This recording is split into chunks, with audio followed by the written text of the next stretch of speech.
여호와는 긍휼이 많으시고 은혜로우시며 노하기를 더디하시고 인자하심이 풍부하시도다. 자주 경책하지 아니하시며 노를 영원히 품지 아니하시리로다. 우리의 죄를 따라 우리를 처벌하지는 아니하시며 우리의 죄악을 따라 우리에게 그대로 갚지는 아니하셨으니 이는 하늘이 땅에서 높음같이 그를 경외하는 자에게 그의 인자하심이 크심이로다. 동이 서에서 먼 것 같이 우리의 죄과를 우리에게서 멀리 옮기셨으며 아버지가 자식을 긍휼히 여김같이 여호와께서는 자기를 경외하는 자를 긍휼히 여기시나니 이는 그가 우리의 체질을 아시며 우리가 단지 먼지뿐임을 기억하심이로다. 우리가 하나님을 찬양해야 할 이유는 무엇입니까? 다윗은 하나님이 베푸신 은택을 강조하고 있습니다. 여기서 은택이란 하나님이 우리를 위하여 행하신 일입니다. 하나님이 우리를 행하신 일 때문에 우리는 하나님을 찬양해야 한다. 그것이 어제 본 시편 103편 1절에서 7절까지의 주 내용이었습니다. 다윗은 출애굽기 34장 6절 말씀을 인용하면서 우리가 하나님의 은택 중에서 특별히 하나님의 긍휼히 여기심에 집중하고 있습니다. 오늘 본문 8절에서 14절까지가 그 하나님의 긍휼하심에 대한 그 내용입니다. 8절에 보시면 여호와는 긍휼이 많으시고 9절에서도 노를 영원히 품지 아니하시리로다. 10절에서도 우리의 죄악을 따라 우리에게 그대로 갚지 아니하신다 라고 하죠. 참 우리 심보는 받은 대로 대갚아 주려는 그런 자존심 그리고 복수심에 사로잡힐 때가 많습니다. 말 한마디를 하더라도 지지 않으려고 합니다.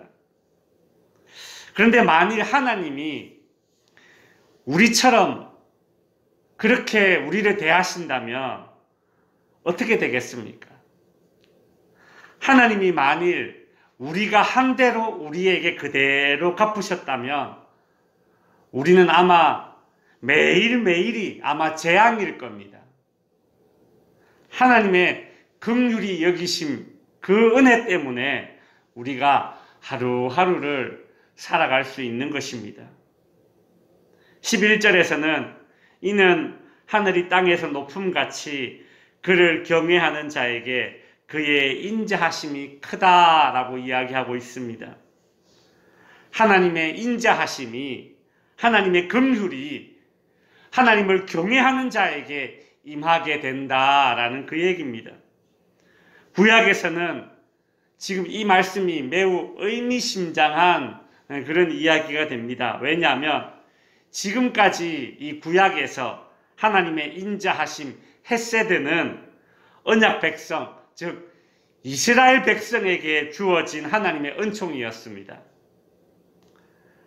그런데 이 다윗 언약 하나님께서 다윗과 맺으신 이 다윗 언약을 통해서 다윗뿐만 아니라 그의 후손 다윗 왕들뿐만 아니라 다윗을 통해서 혈통으로 태어난 그 예수 그리스도 그를 통해서 하나님의 인자하심이 이제 이스라엘 백성뿐만이 아니라 온 이방 민족들 저와 여러분에게도 하나님의 은총, 하나님의 이 인자하심, 하나님의 헤세드의 은혜가 그 대상이 우리에게도 확장된 것입니다.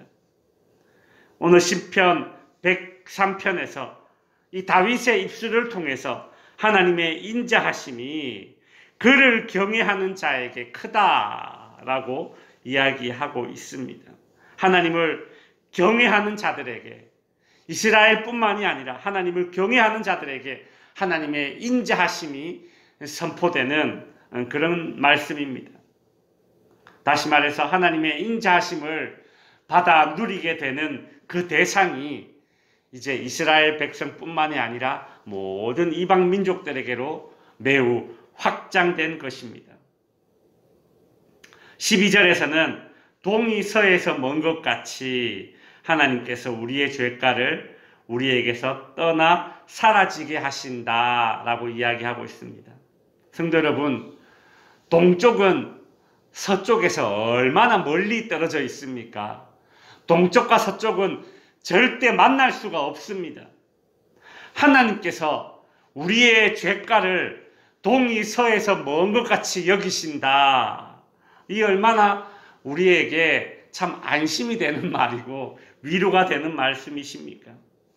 우리의 죄가를 우리에게서 동이 서에서 먼 것처럼 그렇게 멀리 떠나 사라지게 하신다. 이것이 참 하나님의 긍휼히 여기시는 은혜 아닙니까? 오늘 본문 13절에서는 하나님을 경외하는 자들을 긍휼히 여기시는데 예를 들고 있습니다. 아버지가 자식을 긍휼히 여김같이 우리를 긍휼히 여겨주신다라고 말씀하고 있습니다. 우리는 이 구절에서 모세 언약, 다윗 언약보다 더 확장된 그 예수 그리스도를 통한 구원의 계시를 다시 한번 맛볼 수 있는 것이죠. 하나님께서 그렇다면 우리를 왜 이토록 긍휼히 여기십니까? 그 이유는 하나님께서 우리를 잘 아시기 때문입니다. 하나님께서 우리를 잘 아시기 때문에 우리를 긍휼히 여기십니다. 오늘 본문 14절에 보시면 이는 그가 우리의 체질을 아시며, 여기서 그는 하나님이시죠. 하나님이 우리의 체질을 아시며 우리가 단지 먼지뿐임을 기억하심이다. 그렇게 이야기하고 있습니다. 오늘 본문 14절에서 하나님은 우리가 마치 먼지와 같은 존재임을 알고 계신다라고 이야기하고 있죠. 여기서 먼지라는 말은 히브리어로 아파르라는 단어인데 창세기 2장에서 하나님께서 흙으로 사람을 지으셨다라고 이야기할 때의 그 흙이 바로 아파르, 먼지라는 단어입니다. 인간은 흙으로 만들어진 존재입니다. 깨어지기 쉽고 연약한 존재입니다. 하나님은 우리가 얼마나 연약한 존재인지를 너무나 잘 알고 계십니다. 그래서 하나님은 우리에 대해서 오래도록 참아주시는 것입니다. 이것이 하나님의 긍휼히 여기심입니다. 간혹 인간은 자기 자녀에 대해서 잘 안다 그렇게 생각하고 혹은 상대방에 대해서도 잘 안다 이제 그렇게 생각을 할 때가 있습니다. 내가 너를 잘 알아 그렇게 생각을 한단 말이죠. 그런데 참 희한한 것은 잘 안다 그렇게 생각하면서 잘 참아주지는 못합니다. 이것은 잘 알지 못함입니다. 잘 안다면 잘 참아줄 수 있어야 하기 때문입니다. 잘 알지 못하면서 잘 안다고 착각만 하고 있으니 참아주지 못하는 것입니다.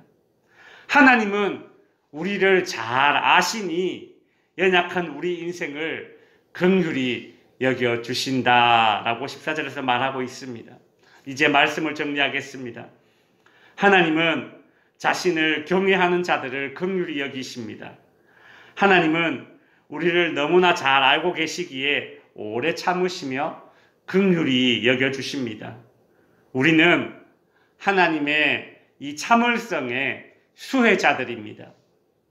우리가 하나님의 긍휼히 여기심의 은혜를 먼저 입었습니다. 그래서 우리는 하나님을 찬양해야 합니다. 더불어 그동안 참을성 있게 대해주지 못했던 주변 사람들에 대해서도 오늘 본문에 나오듯이 우리 하나님의 마음을 품고 대할 수 있게 해달라고 기도하는 저와 여러분이 될 수 있기를 바랍니다. 기도하겠습니다.